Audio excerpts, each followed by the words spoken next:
Huku uchaguzi mkuu wa mwaka 2027 unapokaribia, naibu mwenyekiti wa chama cha Jubilee Fred Matiang'i, ambaye pia anatazamiwa kuwania urais kupitia chama hicho, ametangaza mpango wa kuanzisha ofisi katika kaunti zote 47 nchini kama sehemu mojawapo ya mikakati ya kuimarisha chama hicho kuelekea uchaguzi ujao. Aten Kanegunda na taarifa kamili. Tumeitikia mwito wenu.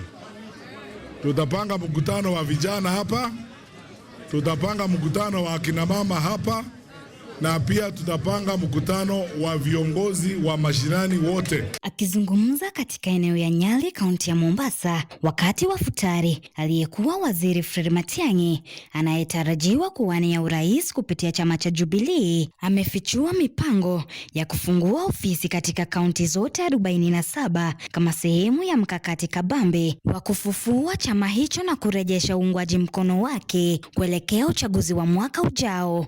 Tuko na mpango wa kufungua ofisi za Jubilee katika kila kaunti hapa Pwani, kwa sababu Jubilee ilikuwa na viongozi na wafuasi wengi huku mbeleni.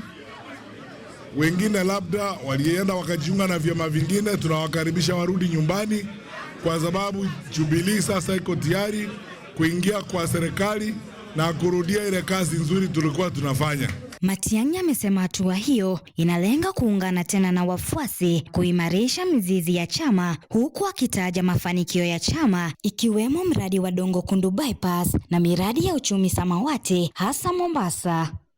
Kazi ya Jubilee inaonekana kuanzia Dongo Kundu, kuanzia kazi yetu ya blue economy na kazi yetu ya usalama pande hii ya Pwani inajulikana na inaonekana.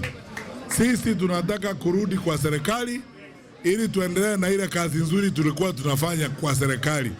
Aidha, Matiang'i amewahimiza wakazi kujisajili kama wapiga kura na kuunga mkono wagombea wa Jubilee, huku akiahidi uongozi jumuishi unaolenga vijana, wanawake na watu wenye ulemavu, na maafisa wa chama kusisitiza ajira kwa vijana na kusifu utendakazi wake serikalini. Na tunawaomba tafadhali mujisajili kwa kura, muingie katika chama cha Jubilee, tushirikiane pamoja, tuhakikishe kwamba tumebadilisha uongozi wa nchi yetu. Sisi bwana Matiang'i, ukiondoka hapa, the next meeting ikae, tuje tutengeze plani mzuri, tuingie mashinani hapa. Kuna kitu hapa inaendelea hapa mashinani hapa.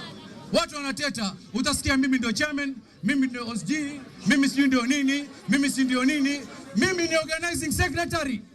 Nitatengeza hiyo kitu boss. Vijana wanapohimizwa kujisajili kama wapiga kura, viongozi wametoa wito wa umoja, siasa za amani na kuimarisha ushiriki wa kiraia ili kuongeza nafasi ya Jubilee katika eneo hilo. Aten Kanegunda, runinga ya KU.